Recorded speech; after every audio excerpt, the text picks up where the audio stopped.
Namaste,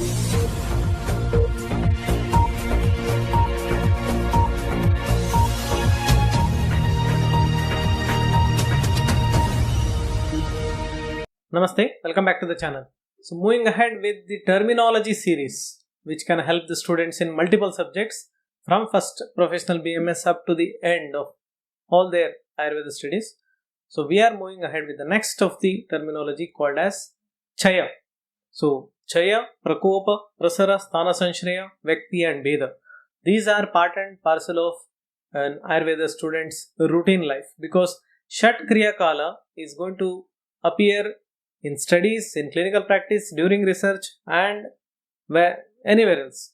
So a student who is having proper knowledge of these terminologies, understand them properly, will be able to diagnose the disease at the earlier stages and also able to prevent the diseases. So keeping them in mind, we are going to analyze this topic of Chaya.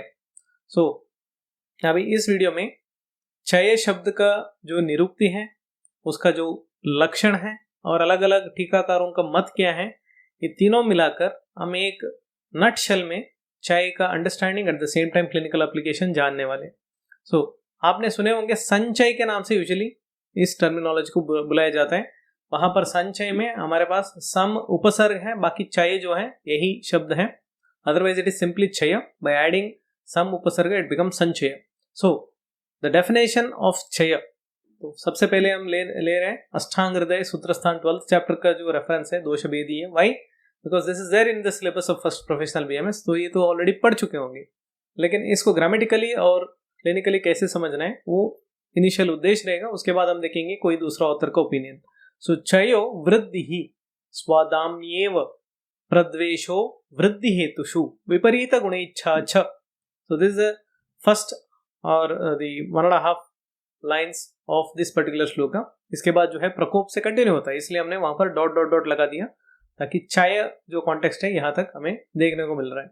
So if you see this shloka, definitely there are multiple sandhi, जैसे चयः वृद्धिः। सो चयो वृद्धिः is nothing but चयः वृद्धिः। अशीचा सूत्र से वहां पर उत्व लग रहा है, फिर गुण के बाद वहां पर अल्टीमेटली चयो बन गया। नेक्स्ट स्वादाम्येव, हियर ट्रिकी संधि स्वदाम्नि एव, तो यहाँ पर आपको यण संधि देखने को मिल रहा है। So after that you have प्रद्वेषो वृद्धि हेतुषु, प्रद्वेषः वृद्धि हेतुषु। सो अगेन सिमिलर टू चय वृद्धि, here also we have the concept of अशीचा उत्व संधि और उसके बाद गुण लगकर प्रद्वेषो बन गया। So in this you can see विपरीत गुणेच्छा, इनिशियली विसर्ग का लोप हो रहा है, विपरीत गुणाः इच्छा, क्योंकि यहाँ पर बहुवचन का रूप चल सकता है। So then you have the guna sandhi, because of which you have viparita gunecha. Even after that you have another visarga lopa sandhi, viparita gunecha cha. So that is how you can see viparita gunecha cha. So इस तरह से सारे संधि विच्छेद करने के बाद we get the actual shloka in this way. चयः वृद्धिः स्वादाम्नि एव प्रद्वेषः वृद्धि हेतुषु विपरीत गुण इच्छाः च, विपरीत गुणेच्छाः च. So this is the ultimate reference what we have after doing the sandhi vichhed. Now, before understanding them, each word by word, you have to know that chaya terminology is a akaranta pullinga shabda. और ये छी धातु से बना है by applying Erach सूत्र, एरच। एरच प्रत्यय का सूत्र जो है इसकी वजह से चय आ गया। छी धातु how it became chaya, for just basic understanding I am showing you here. छी धातु जो है एरच सूत्र अप्लाई करने के बाद, प्रत्यय लगाने के बाद, ये है अच एक सूत्र है, so that is called as एरच। So what it says is whenever a धातु इज एंडिंग विथ इकारा और ईकारा, there will, if it has to be put in the भाववाच्य शब्द और इफ इट इज अकर्तरी शब्द, then what we do is we apply the एरच सूत्र।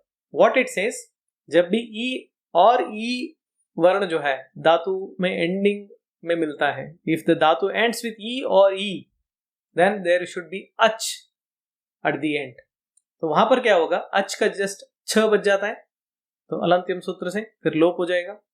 एंड जो इनिशियल जो ची है वहां पर आप देख सकते हैं छ प्लस ई, इसको अगर आप स्प्लिट करके लिखेंगे वर्ण को, छ प्लस ई बनेगा, और उसके बाद जो है अच की वजह से अ आ गया।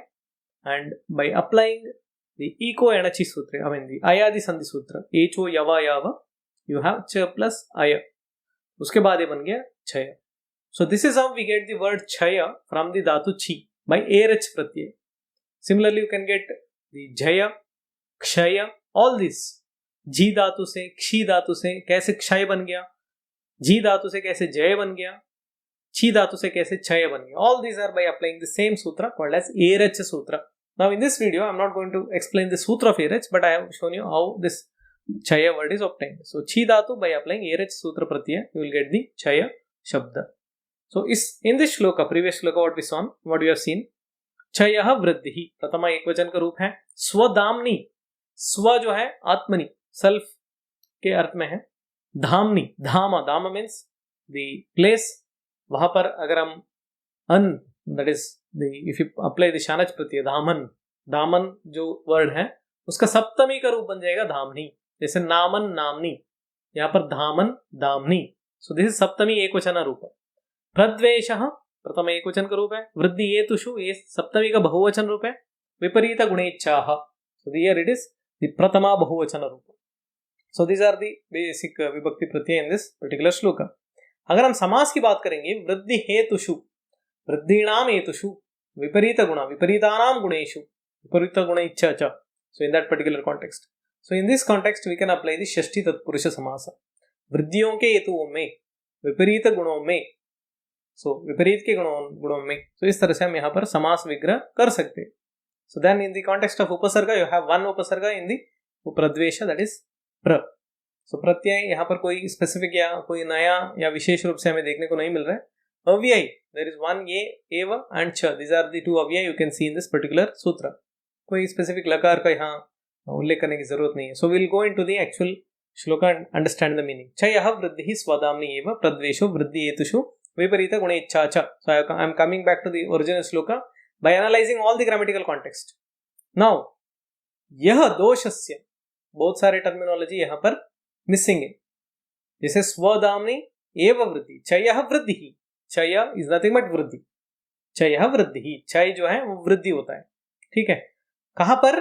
स्वदाम्नि एव, स्वधाम्नि एव, स्व आत्मनि सेल्फ.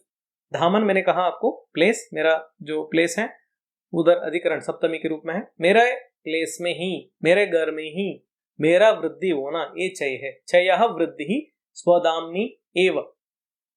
सो अगर वात दोष के चय के बारे में आप बात करेंगे तो वात दोष का जो प्रधान स्थान है दैट इज पक्वाशय. सो वात दोष का घर आप मान सकते हैं पक्वाशय. इफ द वात दोष अंडरगोस वृद्धि in its own place, that is पक्वाशय, इट इज द वात वृद्धि, दैट इज वात क्षय. वृद्धि तो हो ही रहा है, लेकिन कौन सा वृद्धि है? क्षय अवस्था. बिकॉज इवन प्रकोप इज अ पार्ट ऑफ वृद्धि. वृद्धि तो जनरल टर्म है, लेकिन अपने प्लेस में हो रहा है, अपने ही घर पे हो रहा है, then it is called as क्षय. So in this the patient will express some symptoms, that is प्रद्वेषः वृद्धि हेतुषु, वृद्धि हेतुषु. व्हाई दैट वाता अंडरवेंट वृद्धि? देयर इज सम कारण निदान. वो जो भी कारण है, तत्र रूक्षो लघु शीतः करः सूक्ष्मश्चलो अनिलः, whichever guna is involved in that vata vriddhi, you will feel aversion towards that particular guna. For example, if you are having shita guna vriddhi of vata dosha because of sitting in AC for long time, then you won't feel comfortable in any of the शीतल आहार विहार. आपको उसके ऊपर थोड़ा द्वेष आएगा. Similarly, viparita gunecha, you will start going towards the opposite. You want to sit in the sun, you want to sit in a comfortable room without AC, you want to sit in front of the nearby kitchen where the room is slightly hotter than the hall. So this is called as viparita gunecha. You want to eat something which is ushna in nature. All this because of vata vriddhi, that is sanchaya अवस्था. ये मोटे तौर पर इस श्लोक का अर्थ है. तो इसको हम और डिटेल में देखेंगे. उससे पहले यहाँ पर बहुत सारे टर्मिनोलॉजीज मिसिंग है. अगर मैं इसको अन्वय करके वाक्य शेष तंत्रयुक्ति लगाकर एक पूरा सेंटेंस बनाना चाहता हूँ तो इस तरह से बन सकता है. यह दोषस्य स्वदाम्नि एव वृद्धि, एवं मीन्स वहीं पे होना, मतलब डेफिनेटली. सो कौन वृद्धि को प्राप्त कर रहे वो लिखा नहीं. That is why I have added यह दोषस्य, जो दोष का. स क्षयः उच्यते, स दैट इज कॉल्ड एज क्षय. दैट दोष is said to have undergone क्षय. So this is what we can put in the bracket, और you can see in the green colour whatever you see in this slide is nothing but वाक्य शेष तंत्रयुक्ति. By applying that we are adding those words which are missing. सो नीचे वाला second part जो था, दोषचयी, दोषचय अवस्था में, दोषचयावस्थायाम, इस तरह से भी आप लिख सकते हैं, या दोषचयी, दोषचय में वृद्धि हेतुषु प्रद्वेषः, whatever has caused the वृद्धि of that particular दोष, there will be aversion, द्वेष। वो भी कैसे द्वेष रहेगा? प्रद्वेष, प्रकर्षेण, नॉर्मल द्वेष नहीं है, थोड़ा ज्यादा ही लगेगा। Similarly there is a terminology छ, छ जो वर्ण है काफी इंपॉर्टेंट है। विपरीत गुण जो है उसके ऊपर इच्छा भी आना चाहिए, एट द सेम टाइम समान गुण के ऊपर द्वेष भी होना चाहिए। It is not sufficient for you to have one of them. सिर्फ विपरीत गुण इच्छा हो गया नहीं, वृद्धि हेतुषु के ऊपर भी आपको द्वेष होगा। That is the meaning of this छ। छ वर्ण के ऊपर टीकाकार अच्छे से समझाते हैं, मैं आगे उसको हम देखेंगे। सो भवति, इस तरह से हम वर्ड को, आई मीन ये सेंटेंस को खत्म कर सकते हैं। सो 2 सेंटेंसेस हियर। यह दोषस्य स्वदाम्नि एव वृद्धिः स चय उच्यते। दोषचये वृद्धि हेतुषु प्रद्वेषः विपरीत गुणेच्छाः च भवति। So all that in green color is the new words or the remaining words to make it into a proper sentence, and this sentence is written by applying अन्वय, अन्वय युक्त सूत्र है। तो ये हो गया आपके एग्जामिनेशन पर्पस के लिए कौन सा श्लोक याद करना है फ्रॉम अष्टांग हृदय। Now just for your interest, just see this commentary from the famous Arunadatta Nemadhara. This is initially Arunadatta Tika. Swadamni eva sthane doshasya ya vruddhi sa chaya uchyate. That is the same explanation. Chitasya doshasya lingam. That is whether it is vata, pitta or kapha. Depending on that, there will be the symptom. If it is vata, then as I already mentioned, that is mentioned here. Yada hi vataschito bhavati. Rukshadishu tad guna samanyeshu pradvesha. Vata desh के संदर्भ में मैंने already example दे दिया। विपरीत गुण refers to सिग्धादि गुण, which is opposite to vata dosha. For that you will have abhilasha, means इच्छा. Similarly, you can apply the same principle for even kapha pitta. That is mentioned in the 4th point there. Nanu pradvesho vriddhi hetushu. Now there is a question. प्रद्वेषो वृद्धि हेतुषु से ही ये श्लोक खत्म कर सकते थे, आप भी ये सोच रहे होंगे। और एल्स विपरीत गुण इच्छा, अच्छा इनमें इससे भी आप खत्म कर सकते थे, लेकिन दोनों को जोड़ने का क्या रीजन है? किम द्वयोः पदानेन अत्र उच्यते। So why both are mentioned here? Is it not sufficient to just tell one of them? So this is the purva paksha by the commentator. पूर्व पक्ष ये क्वेश्चन उठा रहे हैं, क्या इसी में हम समझ नहीं सकते व्हाई दोनों को बोलने का जरूरत पड़ा? For that he mentions the answer as well, that is called as निर्णय तंत्र युक्ति। कदाचिद अचितो अपि दोषो वाताख्यः स्वप्रमाणस्थः क्षीणो वा यस्य स वातवृद्धि हेतुन रूक्षादि न द्वेष्टि अपितु तान् इच्छन्ति सात्म्यवशात्। सो 2 points he mentions here. One is कभी कभी दोषों का प्रमाणतः क्षय होने की वजह से, सो आपको पता है पित्त दोष और कफ दोष जो है मूर्त द्रव्य है, मूर्त दोष है, सो दे हैव अ पर्टिकुलर प्रमाण, दे कैन हैव अ क्षयावस्था अकॉर्डिंग टू प्रमाण। सो प्रमाणतः दोषों का क्षय हो सकता है।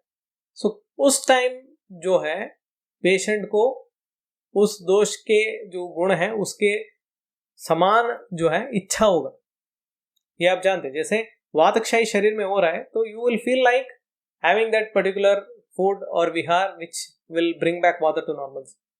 मतलब ये कभी कभी एक्सेप्शन इस तरह से भी हो सकता है सिचुएशन। दूसरा रीजन ये बताते हैं कि कभी कभी वात वृद्धि हेतुन, सो जो भी रूक्षादि गुण है बिकॉज ऑफ विच वाता दोष का वृद्धि या क्षय हुआ है, कभी कभी पेशेंट को इतना द्वेष भी नहीं आता। मतलब सिंगल, अगर हम इसको सिंगल कंसिडर करें, जैसे विपरीत गुण इच्छा अलग से एंड प्रद्वेषो वृद्धि हेतुषु, इसको हम अलग से कंपेयर करेंगे, तो कभी कभी साथ में होने की वजह से, साथ में होने की वजह से patient may not have that extreme like carving towards the opposite or the like aversion towards the opposite or carving towards the same guna.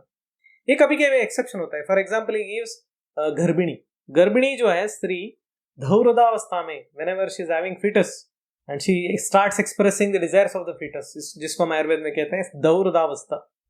So what she is expressing is not due to the dosha chaya or anything in our body. It is due to the fetus which is expressing its desires through the mother. इस situation में आपका चाय का जो लक्षण है that is विपरीत गुणेच्छा और एल्स द फर्स्ट वन प्रद्वेषो वृद्धि हेतुषु, वो पॉइंट यहाँ पर अप्लाई नहीं होता। मीन्स समटाइम्स दिस 2 points विपरीत गुणेच्छा एंड प्रद्वेषो वृद्धि हेतुषु सिंगल अगर हम बोलेंगे तो शायद ये हमेशा 100% के लिए ठीक नहीं रहता।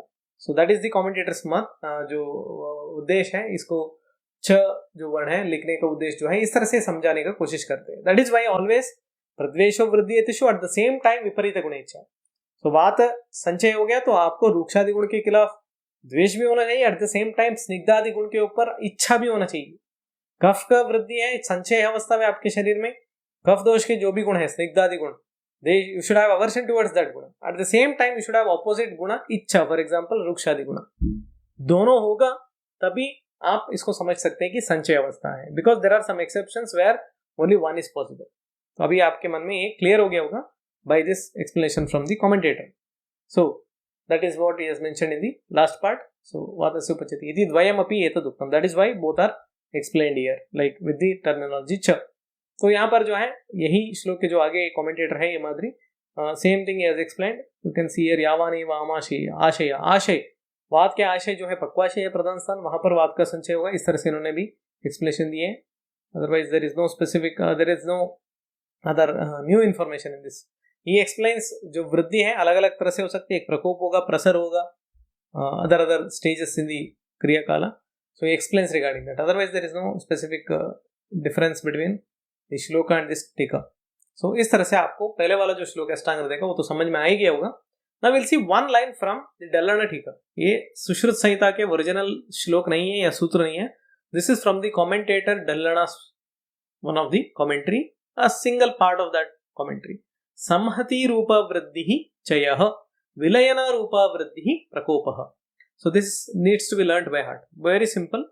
अभी जो सेकंड वाला पार्ट है ब्लैक में मैंने मार्क कर चुका हूं, so that will see for the next part, that is for प्रकोप। So now we are interested in सम्मति रूप वृद्धि चयः। So this is to be learned by heart along with the Ashtanga Hridaya श्लोक।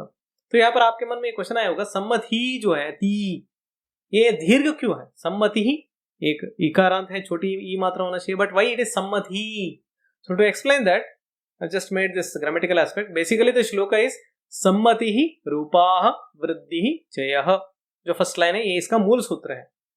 आफ्टर दैट ससजुषो रू सूत्र से सम्मति ही, दो विसर्ग है वहां पर रेफ आ जाएगा, दैट इज र। तो र आने के बाद दो बार र हो रहा है, र प्लस र, दो बार र आ गया। तो रोरी सूत्र से जब भी दो बार र एक के बाद एक आता है तो पहले वाला जो र है उसका लोप हो जाता है, एक का लोप हो जाता है। So that is why you have the lope of that r। तो यहाँ पर मैं आपको दिखा देता हूँ जैसे, so this is the original सूत्र, सम्मति ही रूपाः वृद्धि। So this visarga will undergo ref rakar by the sutra sasajusho ruhu। I think you understood now. Now you see there is a rakara here, at the same time there is another r here। So whenever r and r come together by the Rory sutra, one of the र gets lopa, इसका लोप हो जाता है, तो बचेगा आपके single र। And by applying another sutra, that is ड्र लोपे पूर्वस्य दीर्घो अणः। ढ मतलब ढ प्लस र, जब भी ढ और र का लोप होता है, जैसे इस सिचुएशन में र का लोप हो रहा है, क्या होगा? पूर्वस्य अणः दीर्घो भवति, इससे पहले के जो अण है, इसके पहले के जो अण है दैट इज सम्मति, इसमें इकारांत है, इसके पहले के जो इकार है अण, आप जानते क्या है अण? अ ई वु, ओनली दिस थ्री, अ ई वु। अगर अ है तो आ बन जाता है, ई है तो ई बन जाता है, उ है तो वु बन जाता है। सो हियर वी हैव छोटी ई मात्रा, इट बिकेम बड़ी ई मात्रा, that is why you have सम्मति रूपा। सो हियर विसर्ग का लोप हो रहा है, सो सम्मति रूपा वृद्धि क्षयः। सो यहाँ पर वृद्धिश्चयः, यहाँ पर जो है सत्व संधि की वजह से वृद्धि, यहाँ पर सकार शकार बन जाएगा, तो वृद्धिश्चयः, सम्मति रूपा वृद्धि चय। अदरवाइज इट्स का मेन सूत्र जो है सम्मति ही रूपा वृद्धि चय। I think this you understood why it became दीर्घ सम्मति रूपा। So some other video will have a detailed discussion on this particular sutra. Sometimes you will get confused whether it is a द्विवचन रूप, जैसे अरिहि अरि अरयः। सो वैसे सम्मति ही सम्मति क्या है? दीर्घ है, मतलब द्विवचन रूप है? नहीं, दिस इज नॉट द द्विवचन रूप, हियर इट इज द सूत्र व्हिच मेड इट इनटू दीर्घ form. For that purpose I have shown this. Now coming back to this explanation of this sutra, सम्मति रूपा वृद्धि। So वृद्धि के एक रूप होता है सम्मति वाला रूप। वृद्धि आप जानते हैं, that is one of the दोषावस्था। ये गुणतः हो सकता है, कर्मतः हो सकता है, प्रमाणतः हो सकता है। Then रूप means the form, जो नेचर है, फॉर्म है। सम्मनना, सम्मति means the compact नेचर की जो बात कर रहे हैं, कॉम्पैक्टनेस की जो बात कर रहे हैं। In other words, which is not liquid, liquid और गैस जो है ये एक जगह नहीं रुकते। गैस जो है इधर उधर फैलता रहता है, and liquid has the ability to flow. तो सममनना मीन्स द कॉम्पैक्टनेस. जहां पर भी लिक्विडिटी गैसियसनेस कम होता रहेगा वहां पर सममननता ज्यादा होता रहेगा. For example, your muscles are having sammananata. If you compare muscle and bone is having more sammananata. If you compare the building, bricks, so bricks are very much sammanana, like having sammanana guda. If you compare brick with the steel rod is having more of sammanana guda because that has more of compactness. So whenever there is more compactness, it is difficult for the movement of that particular matter. For example, अस्थि जो है movement नहीं कर पाएगा, but रक्त can easily move, रसा can easily move. मांस जो है इतना इजिली मूव फ्लो नहीं होता. फ्लोइंग नेचर जो है विलयन का एक नेचर है. विलयन मीन्स द लिक्विडिटी या द्रवीकरण. यहां पर सम्मनन का अर्थ है एक कॉम्पैक्टनेस. जहां पर भी कॉम्पैक्टनेस होगा it can not have a movement. That is why in the case of क्षय, द दुष्ट dosha, the one which undergoes क्षयावस्था, will be having its movement only with in its place. वात दोष जो है सिर्फ पक्वाशय में रह सकता है, बाहर नहीं आ पाएगा. पित्त दोष जो है अधो आमाशय में ही रहेगा, ऊर्ध्व आमाशय में नहीं जाएगा और इस पक्वाशय में नहीं जाएगा. सिमिलरली कफ दोष, इट्स मेन प्लेस इज ऊर्ध्व आमाशय. वो अपने ऊर्ध्व आमाशय में ही क्षय होगा, उसका वृद्धि होगा, नॉट इन दी अधो आमाशय और पक्वाशय. So until it resides in its own place, it is called as क्षयावस्था. वो क्यों अपना ही स्थल में वृद्धि हो रहा है? That is because of its सम्मति रूप. अगर वो विलयन बन जाता है तो क्या होगा? वो बन जाएगा आपके next stage, that is the प्रकोपावस्था. So this is the explanation of सम्मति रूपा वृद्धि क्षय. For example, you keep the ghee in the winters, ghee becomes very much compact. For using the ghee, you have to boil that ghee. उसके बाद घी जो है पिघल जाता है, then it starts to flow. Otherwise, if you take the container having the ghee in winter, even if you put it upside down, वो आएगा नहीं, गिरेगा नहीं, because उसके अंदर का जो compactness है, सम्मननता जो है बढ़ चुका है. जैसे आप उसको पिघलना शुरू कर दिए, it becomes liquid. उसके बाद आप upside down नहीं कर सकते, it will just fall off, क्योंकि वो विलयन हो चुका है. तो सम्मनन जब तक रहेगा तब तक वो क्षयावस्था में रहेगा. फॉर मेंटेनिंग दैट इंफॉर्मेशन और giving that idea of that particular क्षयावस्था, he has mentioned this sutra सम्मति रूपा वृद्धि क्षय. I think this is very much clear by now. So this is the original रूप एंड उसके बाद श्लोक कैसे इस तरह से बन गया. So this are the two shloka which you need to remember. क्षयो वृद्धि स्वदाम्येव प्रद्वेषो वृद्धि हेतुषु विपरीत गुणेच्छा छ. सो from Ashtanga Hridaya and from the Dalhana टीका इट इज सम्मति रूपा वृद्धि Chayah. Very simple to shloka. I think by now you already learnt. Maybe with this video you might have got a better understanding of this. Otherwise these are all known shloka. I think I need not explain further more about this. So with this information we are ending this video in relation to the first of Kriya Kala Chaya. So in the coming days we are going to see other parts as well, Prakopadi. So if you like this content, kindly like, share and subscribe to the channel. Until next time.